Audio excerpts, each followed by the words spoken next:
Hi, good morning, everybody. Good morning, good morning, good afternoon, wherever you guys are. We are going to start our event today. Thanks so much for those of you who joined us here. My name is Iyab. We are here to discuss about a very important topic about our children future, college admission. And I'm really honored here to present one of the best in the industry, who is going to share us a lot of experience about this important topic for our children. Uh, Today, this presentation is possible with the help of Abugida Education, and our guest speaker today will be Kindeya Gabrawald. He's going to share us all of his experience on this very important topic. Uh, Before going to the details, I would like to take this opportunity to be able to thank our partners. First, the Voice of Africa. We have Ethio American Chamber of Commerce, African Diaspora Network, Air India Swift and Global, Asia Technology, Equal Trade Alliance, Tabitha Ambulance, and Lifeline Addis, finally to Legal Shield. With this, I would like to turn the opportunity to Kendaya for his amazing presentation, and we look forward to have a conversation. Thanks so much for joining us here today. I'll turn it over to Kendaya. Floor is yours. All right, thank you very much, Yob, and everyone. Welcome to this presentation, and I'd like to call to even refer to it as a discussion on the topic of college admissions, a really timely topic that we're here convening to discuss.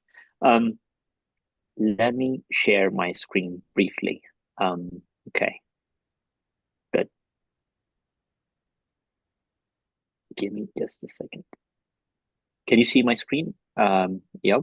Yes, All right. How about now? Perfect. that's perfect. Yep. All right. Let's get right to it.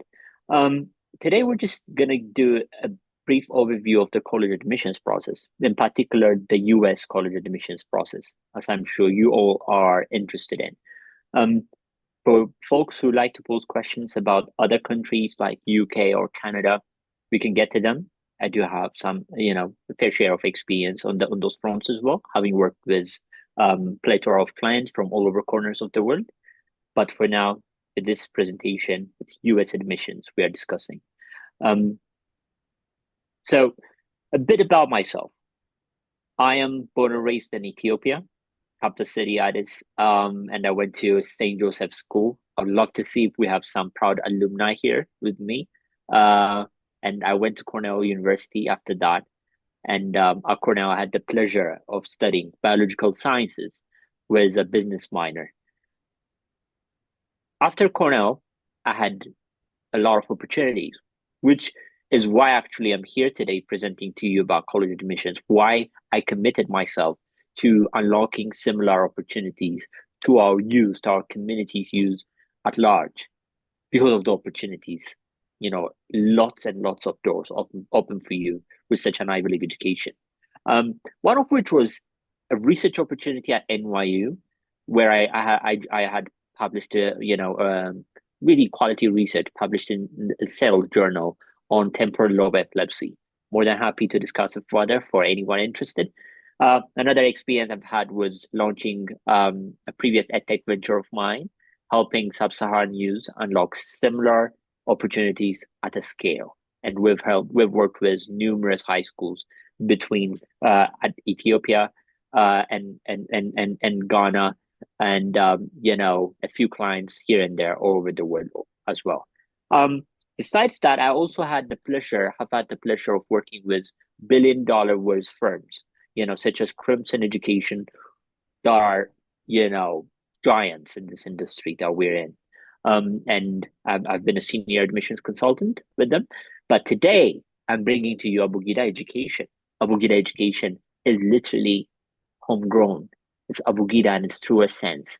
We're about connecting to roots, serving our community, and all our founders are Ivy League educated Habesha founders. We serve, primarily the Ethiopian and African diaspora in the US, Canada, and Europe. And that's who is presenting today. We are bringing Abugida education to you and to your children's college admissions dreams. Okay, now let's talk about what makes us different, right? The Abugida difference. We're going to get to this in a second. But we are quite literally culturally nuanced, and we pay attention to the holistic development of students. We're not like, maybe some would be competitors, like let's say Kumon, right? One of, and repetitive and not culturally nuanced. We are quite attentive to that. We have, lessons, all our mentors are, spread across sub-Saharan Africa, primarily they're Habesha, but we are scaling, so we have some mentors as well. We are tailored, and our enrichment is continuous across the years. We have students coming, at grade 4 and with us until they finish high school. It's not a semester long engagement. We call it the Abugida family for a reason. It's a long-term relationship that we have with our students. We're strategy college admission and SAT prep guidance. We are committed to service quality, and we're affordable because we understand. Most of us are from the diaspora, so we understand we do have families of our own. Affordability while maintaining quality is rare to come. Some of our results are on the right side, right? Um, you know, but by the time the most recent numbers will be slightly higher than this, but this is what we've been able to achieve. Over 40 Ivy League offers over the last 8 years. We are guaranteeing 100-point score improvement for our SAT classes. What does that tell you? We trust our classes. You come to us, you get the diagnostic, or your child comes to us, get their diagnostic testing. Maybe they get 1100 on the SAT. By the time they're done with our class, we guarantee 1200 plus. Usually it's much higher, but that's the bare minimum. So we are committed to the quality of the services we deliver. Okay, so these are just some of the examples of the schools our students have gone to over the years. Some prominent names. And amongst us, Yale, Cornell, as well as Brown and Harvard, university folks are among our mentors, founders, and advisors. Let's see. I showed you those schools, right? Now let's see what admission at those schools. We've been able to do that year to year. But what does the admission rate look like for each school? It looks like this. Even more, this is fall 2023 data. If we look at fall 2025 data, it would even look more stark, right? Like it's getting much more competitive to get into the schools. A lot of reasons, contribute to this. Trump's administrative's shortage of funding for college, for this college, decreased foreign attendance, blah blah. But they're getting more competitive, especially from a local standpoint. Looking at it from someone who's applying from the US, they are getting more competitive. I'll get to that in a second as to why, but I would like for you to keep this in mind as we go through the following slides, which is why, it is important, that every student gets a chance to work with a seasoned and tested out counselor. I don't know if a lot of people are aware of what yield rates are. Usually it's acceptance rates that are published online and that are easily accessible, okay? But yield rates are as equally important, which is why this makes today's presentation, it cannot, as timely as it can be. It cannot be any more timely. The reason is we're just around the corner from the early application timeline of October 30. That's the first deadline to apply to college for our current seniors. So what are yield rates? Yield rates is basically college get you, they accept you. They're like, oh, welcome, congratulations. We would like to accept you to the class of XYZ. Then do you accept their offer and indeed enroll at that college? That's a yield rate. If 100 students are accepted and 70 accept their offer and go in to attend, that's a 70% yield rate, which is pretty good. Schools struggle with 60%, 50%, but the more, sought after schools proud to announce 80% NORS yield rates. Now let's look at this. What does, you know, yeah, we saw what yield rate means, but like, what do we mean by ease of applying? Year to year, as we see here, for example, for last year, Penn admissions was SAT optional. You don't have to submit your SAT. People are like, oh, yes, SAT optional. I don't need to submit my SAT. Let me just throw in an application. We are like, no, we don't think so. But still, students ask us this question year in, year out. Let's see on the left side, University of Pennsylvania, published their admissions data. This is what really took place on the left side.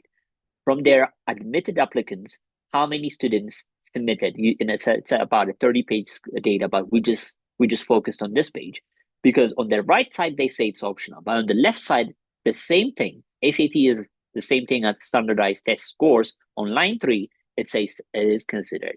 So if you submit your SAT, it's considered, meaning it is a differentiating factor. Somebody submitted it, another person didn't. It is a differentiating factor. So what does that mean?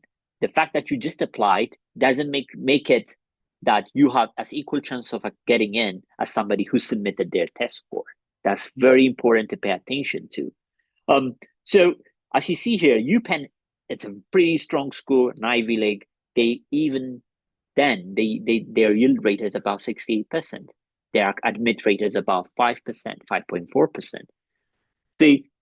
Which is why it's important, because college would like to bring up this yield rate, and you need to be aware all the requirements that go in for you to have the right testing results ready, the right SAT scores ready, and for you to apply as early as possible, meaning by the October 30 deadline. Because what that does is, what it does is, if I may go back, what that does is it allows colleges to get their admissions, slots, or at least their quota satisfied as early as possible. And since the early application, especially the early decision application, which we'll get to in a second, is binding. If you apply by October 30 and you go for early decision for UPenn, for example, they are willing to give you a bump in this admissions rate. That the rate could come up as high as 12%, 15%, because college would like to see their yield rates high. If you're committing to them, it's binding. So its early decision is binding, meaning you're committing. If they accept you, you will go there. So colleges like that and give you a much higher admissions rate than their normal rate if you were to apply in January. This is why it's important to pay attention to yield rates and perceived ease of applying, which is usually not the case. Okay, having said that much, what do college admissions officers look for? The process is a strategy game. It's not like, oh, my son has a 4.0 GPA and they will get into Harvard, only if they are backed with the right strategy to do so.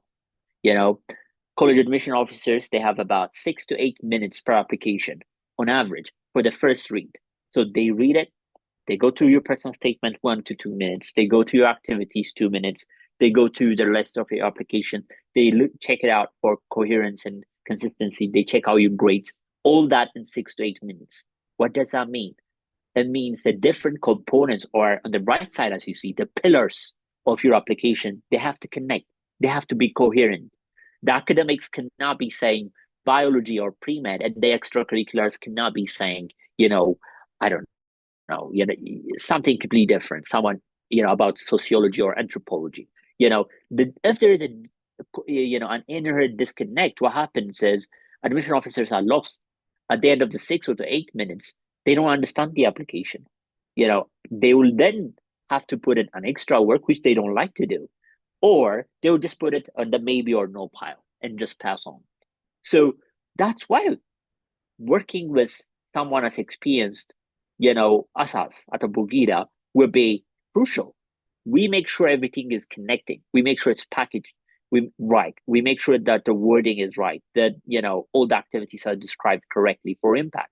That way, college admission officers are able to understand it. And then when they have to vote for your application, they know it's like, boom, this person I know, they are the biotechnologist with this passion, having done this unique project. We need to get them for this reason. It's easy to get behind your application if it's connected and the whole story is coherent. So, what are the 5 pillars of an application process, right? People ask us this question all the time. Look at this. I want you to have a visual picture on the right side: academics, extracurriculars, testing, essays, recommendation letters. You know, it was important to talk about testing early on because that's the first question. I would say from, let's say, 100 students we work with, at least 70 ask us, why is it important to take the SAT? School X said optional. I want to go optional. It's never advisable to take the easiest route in this case, for reasons I mentioned earlier. Now, let's see them one by one. Academics. What are curiosity and vitality, right? So you have to think about college as like, fountains of information, right? New information. It's not just repeating and repeating, reprocessing the same information. They want academic scholarship. They want new information. And the best way for you to do that is, once again, we do this even in-house. We help our students come up with new projects, perform analytical research, you know, publish their findings, you know, bring out their voice on platforms like, even free platforms like Medium, where they get a chance to analyze and synthesize new information in areas that they are interested in. That way, they are curious. That way, they are going beyond what the school is teaching them. That way, they're analyzing and then doing their own academic scholarship. And they're not afraid to put their voice out there. Very important. Colleges look for this. They want researchers. They don't want reporters. They want researchers. Researchers get new money. Researchers are at the forefront of all, academic fields. They are the ones leading, scholarship, right? Students don't come to repeat the same information. They come to college to be mentored by such researchers. That's what they're trying to kind of even inculcate in their students early on. Vitality. Vitality is the second thing, which is why grades are important. Vital, it means crucial, right? Vitality means I am a force to be reckoned with academically. That may look different for somebody who's trying to, who has a 4.0 and trying, looking at, the Harvards of the world, right? Versus somebody who may have a 3.5 and maybe slightly looking for slightly less competitive schools, but still equally important that that person continues to achieve, in their grades. Grades are very important, but the story doesn't end there. As much as grades are important, students also need to look at other competitions, online competitions, for business there are, for investment, for finance there are, for mathematics there are, a good amount of them even free. But sometimes that's why we don't know or don't value their contribution to our story. It's very important to participate, and not just participate, do well in this competition. Now, that's the first pillar that's done, which is academics. Second one is extracurriculars. As we see here on the right side, we see a student doing some extra reading for their academic extracurriculars. It could be, an academic competition at their school. It could be an essay writing competition that they're participating in. That's the first A, academic extracurriculars. On the left side, we see a student, playing some sort of sports. That is the second extracurriculars, which is the second A. First A is for academic extracurriculars. Second A is for athletic. And the third A would be somebody playing the piano, the flutes, the cello. That would be the third A, artistic extracurriculars. Maybe they are able to speak French, Mandarin, and Spanish. Great for them. So, usually parents don't usually I fully appreciate, especially in the earlier years when they are grade 8, grade 7, grade 9, the importance of this extracurriculars. They shouldn't be just many for no reason, but they should be structured and they should be there So the absence of such extracurriculars almost negatively impacts the student. So if there are no enough extracurriculars, the message we're putting out is that the student is just an academic nerd, or they don't have any other interests. Once again, colleges are not looking for just one-dimensional students. They're looking for multi-dimensional students. So we need to pay attention to the extracurriculars. If here I just covered three of the four A's. The fourth one, I call it, by the way, the four A's are my own and our own, kind of uh, acronym that we use at Abugida. Academic, athletic, artistic, now altruistic, which is volunteering, which is service. Whether that is at church or teaching, kids to play basketball in their neighborhood, or mentoring kids in academic subjects at their school. Very important. Service shows that you are committed to communities you are part of. You positively impact communities you're part of. And US college especially, they care about this. If you look at Yale, they care about the New Haven community they are a part of. If you look at UPenn, they care about the greater Philadelphia community they are a part of. If you look at Cornell, they have numerous initiatives within the ethical community that they are a part of. Service is something they take quite seriously. All right. Um, Another thing, what to talk about is, the third pillar, still related to academics, but still its own pillar. We talked about five pillars. The third pillar would be letters of recommendation. Building relationships with teachers. If you're with the same school, which is great because teachers talk among themselves. So if you have a great performance in seventh grade, most likely that will be a great momentum, springboard for what you'll be able to do in ninth grade and 10th grade and 11th grade and so on and so forth. So what do we do? What does this look like, right? When you're in seventh grade, you just build rapport with teachers. You always participate in class. You seek help when needed. You show initiative. Never show up without homework done. Try to be a rank student. That was even back in my St. Joseph days. That was what I literally did, and that's what my students, hundreds of students have done over the years, as much as they can for sure. But important to do so. So you signal your potential early on. Remember, I want you to follow me here dearly. Early on is the word I want to keep in mind. Early on, signaling potential. Then grade nine, they're strengthening relationships, consistent communication and involvement in class, discussions. Bring extra materials, through personal readings, through discussions with parents or friends. Make the class as engaging as possible. Then go to after class, discussions with teachers. Go to their office hours. Ask teachers for recommendations. That shows initiative because usually what happens in grade nine, it's high school. Students, they don't know what they're looking for.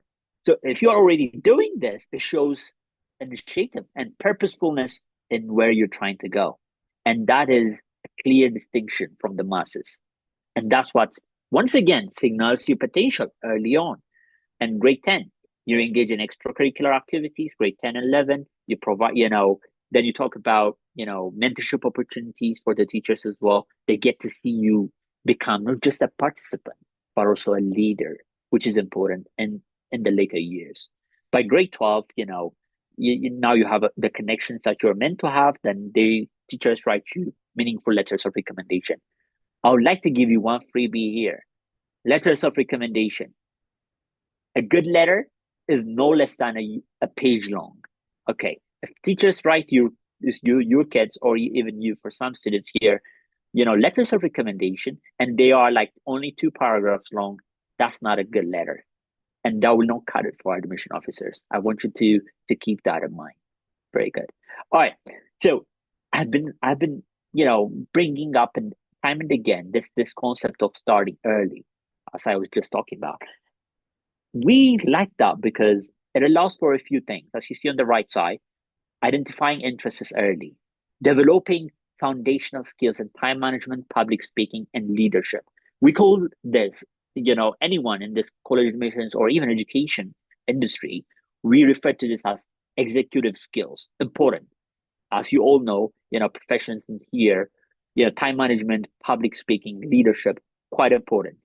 And the earlier we're able to signal these skills, the more opportunities open for us, the more people are willing to trust us with leadership roles coming up at school, even outside school.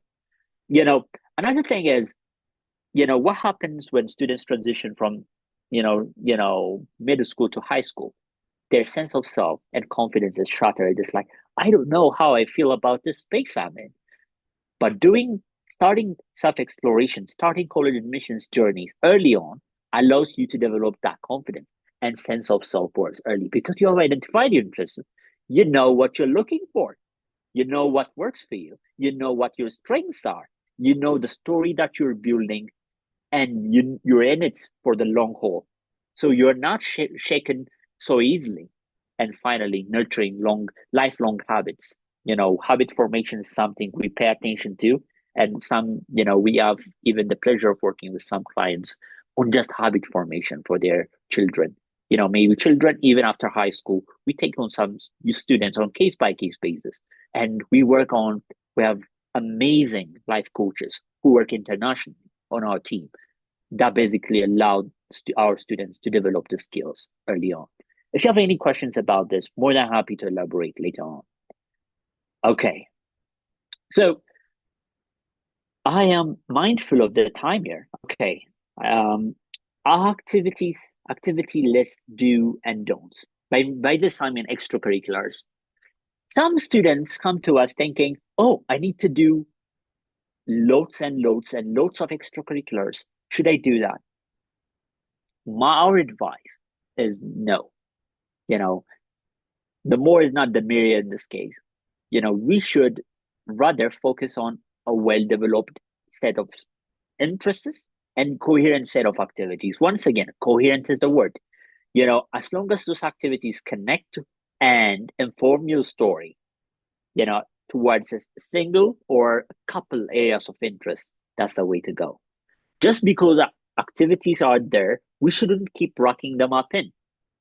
We can do 15 activities, but they may not all make sense for us to do. And admission officers are not there spending days trying to discern why we did such activities, right? So not all activities contribute as equally to our college admission journeys. So one thing we do at Abugida is also recommend that students stop doing some activities and replace them with new ones that bring significant value to their story. So as I mentioned, all or most of the application should point to say major. If it's biology, most of the application should say biology. I'll give you an example for a biology major. Example, biology society at school, medical society at school, agriculture society at school, chemistry club at school. I'm giving example. From this, then maybe the students doing two or three things. Maybe they're publishing public health articles on Medium, and then they have an internship or a shadowing at their local dentist. Then they're trying to learn about the profession or just the medical profession in general. And then they do an online course, which we help the students identifying and then keeping up with. Maybe they do that on some, subsection of biology. Usually, we don't advise doing just biology. What's in biology? We do that kind of exploration with our students. Once again, because they start early. By the time they are grade 9 and 10, we do this exploration. Is it genetics? Is it neurobiology? Is it anatomy and physiology? Is it evolution? We do such an exploration, extensive exploration. We have 14 long exercises just committed this interest exploration. And we base everything that we do on students' personalities. So we test their personalities through Myers-Briggs personality tests, whether it is when we do such exploration or even when we pair them with mentors. All right. So next thing is, at least for your leadership, your extracurricular activity should be directly, this. Let me clarify this. This is direct alignment to the major: biology, biology, biology. So even the internship may even sometimes go beyond this four. So the first four activities have to be just directly. The first four also have to be related to some sort of leadership potential. So if you're leading a club, better. If you're a member, maybe not as much. If you're leading an orchestra, better. If you're just part of the orchestra playing the cello or the vibraphone, maybe not as much. But still, better than nothing. When you apply, I recommend nothing under 5 activities. We have 10 that we can list, but if you don't have 10, understandable. But at least 5 activities is something all applicants should strive for. At Abugida, we don't have that problem because our students do extensive exploration early on. The importance of a passion project is another one. You might be wondering what this is. I have a student I can think of right now. He is doing a public health kind of teaching series, a workshop series, focused on dentistry at a local library. That's a unique project. That's a passion project because he's trying to do that focused on minorities. Okay, minorities in the US. We're talking about underrepresented minorities. So that is his story. His personal statement connects to his story. The other activities connect to his story. So it makes sense for him to do that. But he didn't just stumble on that activity. We carefully guided him to that activity. If you have any questions how we do this or unique activity questions for your children or for your own, we can discuss them at the end. Now, how do we apply? That's a very important question. How do we apply? In the US, 95% of the applications, well, let me say 90, because there's a UC system, which is UC Berkeley, UCLA, UC Irvine, Riverside, Santa Barbara, the list goes on. There are about 9. Besides them, besides Georgetown and besides MIT, everyone else uses the Common App. So the Common App is the platform I want you to pay attention to. That's where you need to create an account if you're trying to apply by October 31st. And so even before you start working with us or on your own, right away, after this meeting, if you haven't done so, let's go for it. Then you can apply in 2 classes, early applications or regular applications. In early applications, we even have some divisions, as I mentioned earlier. The early decision, which is binding, which is where students give you a bump in acceptance because you're committing to them. It's like think of it like serious arrangement, marriage or a business deal you cannot get out of, right? Early decision binding. Early action is basically you're applying early, but you don't want to bind yourself to that school. By the same token, the school is not gonna get you a bump in acceptance because you're not committing to them. They're not committing to you. So, but the only difference is you still apply early, so you know your result early. Early application is by October 31st. Results are out before Christmas, December 10 to 15. So both cases, you get results by December 15 latest. Then it's regular application. Regular application is when you apply end of December, sometimes up to mid-January, depending on the school. In that case, there's, usually, I'm talking about like generally speaking, there's no binding nature to it. You just apply tons and tons of applications. There are unique cases, like some schools allow for a second round of early applications. NYU is a name that comes to mind. BU, Boston University, is another school that does this. 2 rounds of early decision. So you apply early to NYU or you don't. They give you a chance by January. If you want to still bind yourself to us, we give you that chance. Rare instance of such a thing happening. Other schools don't do that. So when you get a decision, whether it's for early, usually it's for, I would say for early or regular, there's an acceptance. It's like you're happy, everyone's happy around. There's a deferral, or a wait list.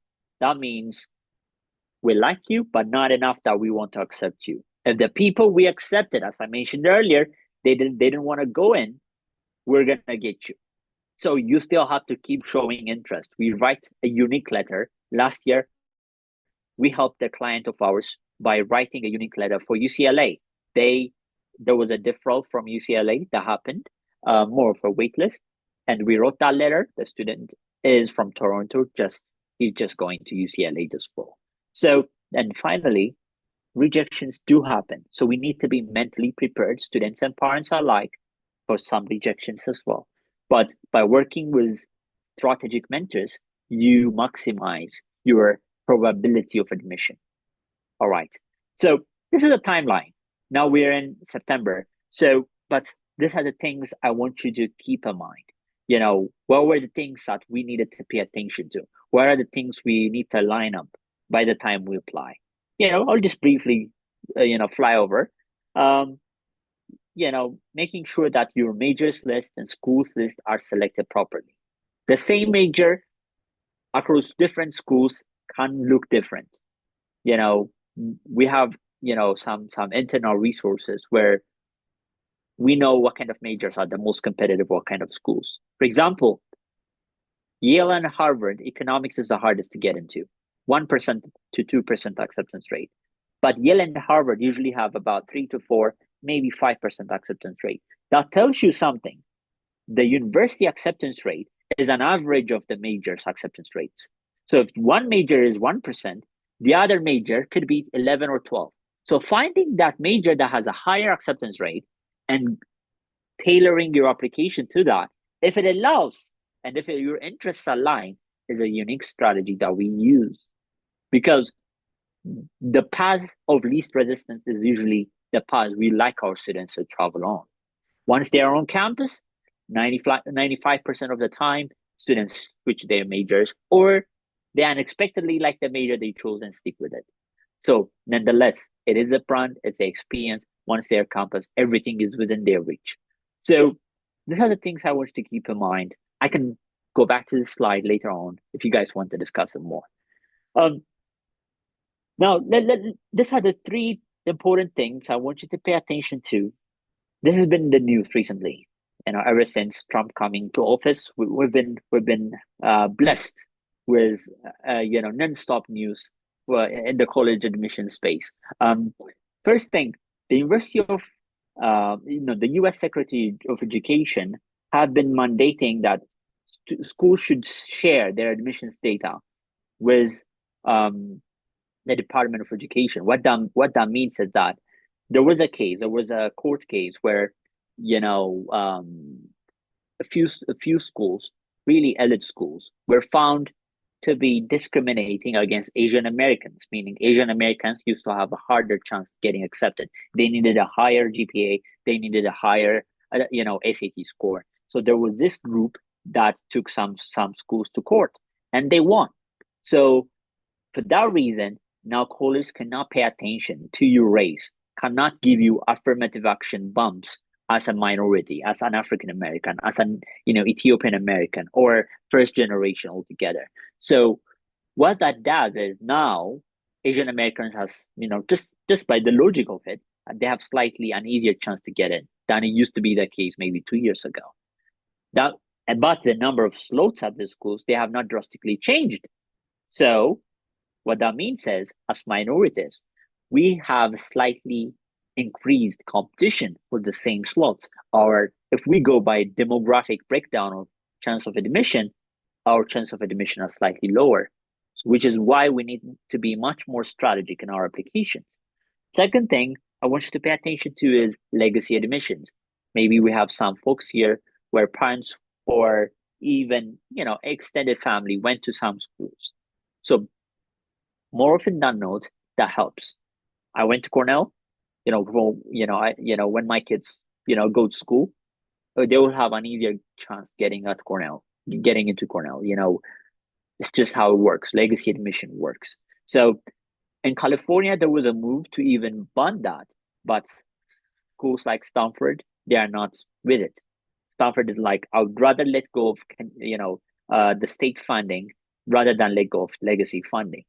Legacy admissions. Legacy admissions still is alive and strong. The third thing is, for those of you applying for financial aid, last year this was not the case. Last year in January and February, we were in a maze. We didn't have the FAFSA, the federal pre-application of the federal student aid. We didn't have that live in September. We didn't do that in October, not even November. It was well into the new year where we got last year's FAFSA live. Now this year's FAFSA, it's live. meaning students can plan, apply for, federal aid as early as this October, which is good news. So for those of you applying for financial aid scholarships. Um, so now having said that much, let me pause for a second to allow you a moment to process.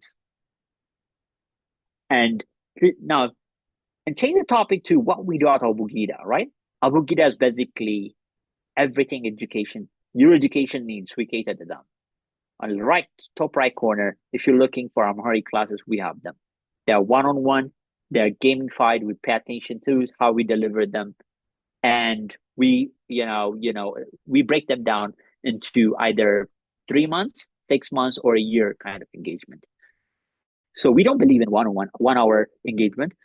If you want that, we have it. Do we recommend it? No, because language admissions, language proficiency, language lessons, they take quite a lot. They take commitment. They take quite a bit of time to achieve. Personally, I've learned French for over 5 years now, but by no means am I fluent. Um, you know, not on a full-time basis, but that tells you something. Language learning, it is a long time and a long-term commitment, and still we have it. Not just Amharic, we have Integrinia or Mifa, we have Arabic, we have French. Trying to go into Spanish right now. We're actively working on it, but we do have such courses. It can be one-on-one, it can be group. Just talk to us. And the left side, left right corner, left top corner, most important service so far is academic tutoring. Whether that is maths, English, humanities, we have it. Computer science, and we never repeat a lesson. Our lessons are one-on-one. They're never on group. Unlike, for example, Kumon comes to mind. You don't have to go anywhere. You do them virtually. And we give you the lesson plans, we give you homeworks, and they are fun. We spend a lot of time and energy making sure they're as fun as they can be, and they are most importantly super affordable. So why Abugida, right? We pair our mentors. We use a bit of AI matching, to kind of analyze the personality traits and stuff. We also no repeat any classes. We are fully virtual, and our the final thing we do is college admission. That's why we're here for. I didn't think it's super important to reiterate that. We have SAT and ACT classes. We work on your essays, we work on your applications. If there are any competitions, we help you source them and we help you go for them. So your win is our win. Once again, at the bottom, as you see, we have free consultation. So come talk to us. You don't lose anything, and we'd love to hear from you. We love connecting with our greater community in North America and beyond.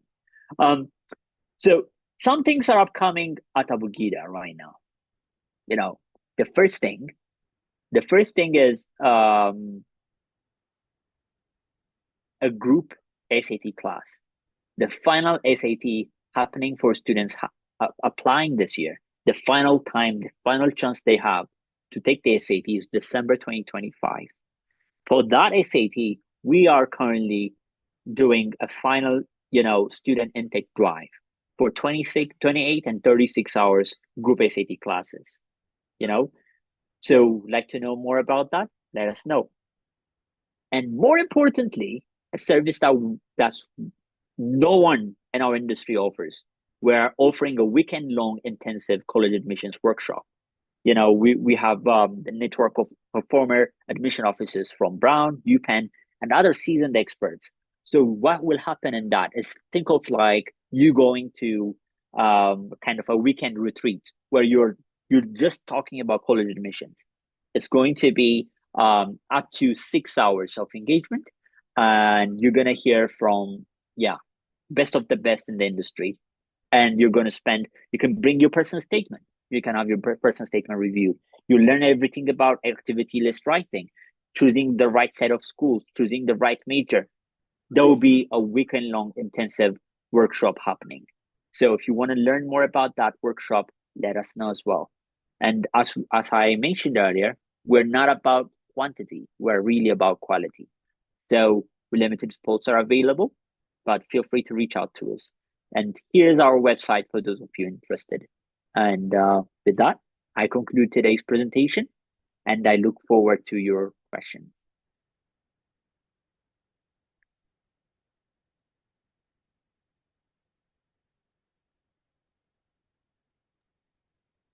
That is really amazing. Thank you. Thank you so much, Kendaya, for this really eye-opening presentation and experience sharing. If we have any question from our audiences, I'm going to let the floor open. Otherwise, we can uh, we can end our today's presentation with some message from Ethio Diaspora Hub. Let's just open the floor for our audience. Anybody who has question, you are free to ask, or you can put it in the chat.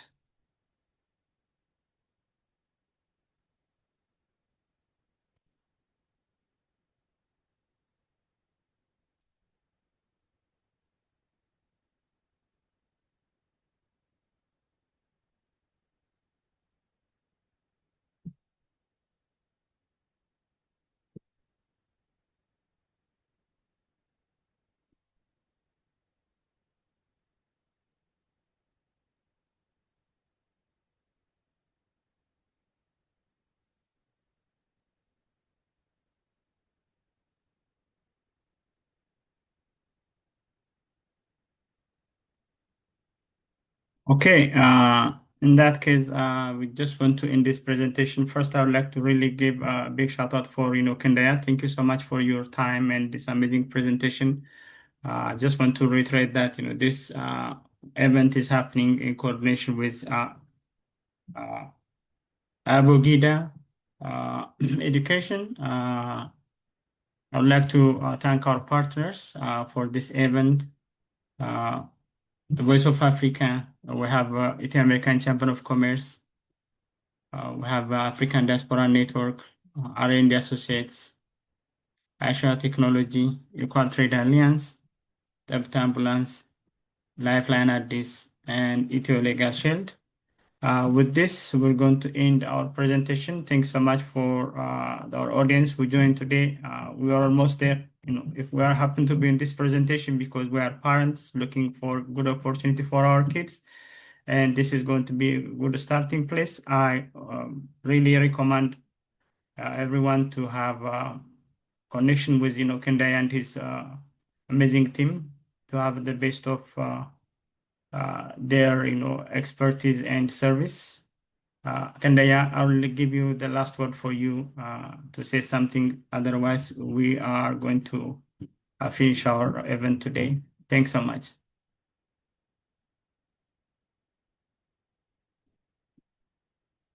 You're mute. Oh. Okay. Yeah, for those interested, I'm just noticing I just had a notification that the website might be, the scanning may not have been working. So I'm just dropping the website to Abugida Education and the chat. Anyone interested, we're offering free consultation, whether it is you want to learn about how to best help your kids learn better or craft a unique service for them. We have unique services. We always work with parents that work around their schedules, around the unique needs of their children. Just reach out. We'll be more than happy to be of service to you. And yeah, thank you very much, Eyob, and your team at Eco Diaspora Hub as well. Yeah, it's been an honor doing this presentation every time. You know, I'll be more than happy to do it again. And any questions you have, just let me know. We're here to help you. Perfect. Thanks so much, Kindaya. Thank you, everyone who joined us. Enjoy the rest of your Saturday. Bye for now. All right.